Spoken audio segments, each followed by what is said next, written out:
Rashida's popped out and I'm going to take over her kitchen for a little while. Sticking with chicken and staying in the East, I've got another wonderful, wonderful midweek meal. It's sticky Chinese chicken and it doesn't get any easier. You can whip up this Chinese-inspired chicken dish in a flash. It's a regular in our house and the children adore it. For this, you're going to need chicken breasts and sweet Indonesian soy sauce, and then some egg noodles, sesame seeds, and spring onion. I'm going to start by making a sauce. I'm going to use sweet Indonesian soy sauce. Really what it is a kind of a thickened soy sauce. It works wonderfully as a marinade. Just even brush it on chops or chicken for the brine. They all go sticky and delicious. So you need a half a cup. And when doing all things Eastern, we need a little balance of flavour. So we're going to add some aromatics. 2 fat garlic cloves should probably be about enough. And I'm going to then use a lovely fresh knob of ginger. I suppose you could cheat and just buy ready minced ginger. I won't tell if you won't. That'll do. Now I'm going to add a chilli, finely chopped the chilli, and to complete the sort of balance idea that one does in the East. So we've got the sort of sweet and slightly salty Indonesian soy sauce. And then I've got 2 lovely limes against the balance of acid. If you haven't got lime, please use lemon. It really doesn't matter. It's just more traditional to use the lime. Okay, so that is really as simple as that. It's not terribly complicated. Of course, you do have to have the ingredients to start with. And then I'm going to set that aside while I sort the chicken out. I'm going to get another board so we don't sort of contaminate everything.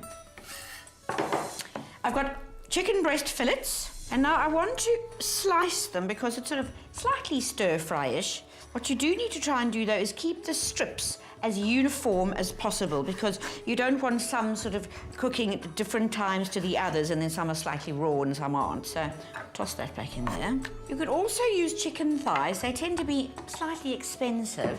They are delicious, and the wonderful thing about them is they sort of cover a multitude of sins because it's terribly difficult to overcook chicken thigh, where it is quite easy to overcook a chicken breast. There's obviously a lot less fat. One of the secrets of Chinese cooking is corn flour. And this is a sort of why their sauces are always quite sticky and delicious. Because, well, I suppose the corn flour helps everything stick to the dish. Even their soups have got corn flour in them, so it's sort of, now you either like it or you don't. Let's see how hot this is. It's coming along. I'll just crank up the heat slightly. Drop some oil in the pan now. You'd like to use sort of a canola or a peanut or an avocado oil, essentially just quite a bland oil. Just swirl it around your wok. A wok is not absolutely necessary, but it does help with the cooking process. You can just sort of push some of your meat as it cooks to the side, so you tend not to overcook things. Just going to prepare some spring onions for the noodles while the oil is heating up. There really is absolutely no point in starting this dish before the oil and the wok is hot, because you want to do it quite sort of fast and furiously, otherwise everything's going to overcook. I'll set those aside. Right, I think we could be all right. Let's check. Yeah, there's a little bit of a sizzle. I do like a sizzle. Get a spoon going. Quite little bells taking off here. Okay, toss that all in there. So that'll do. Right. Get your sauce ready for a bit of action.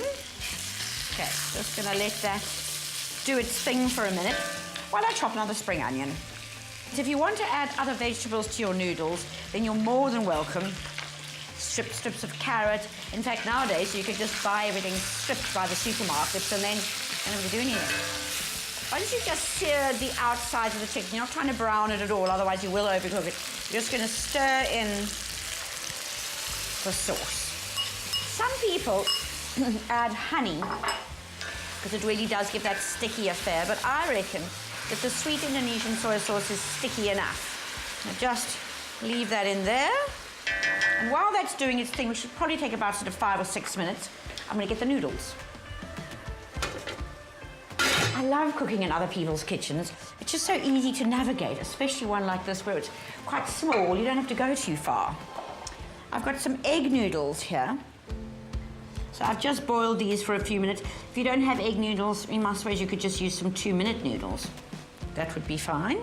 Now don't overdo the sesame oil, but you want that lovely sesame flavour. I'm actually going to just toss this with my hands. Oh, I love the smell of it. Sesame oil is a happy, happy affair. Some spring onions.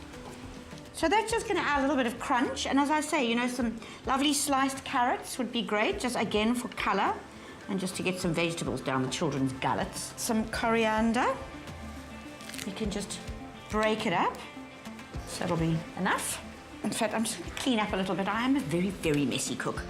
All right, let's put that over there. Gone. Terrific. I've got chicken. Now, I quite like the saucy, but you can cook it until literally the sauce has all disappeared. I think a little sauce is not a bad thing.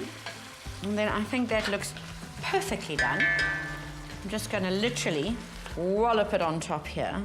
I mean, if that took longer than sort of 8 minutes, I'd be surprised. Or maybe 10, either way. Makes for very quick and easy cooking.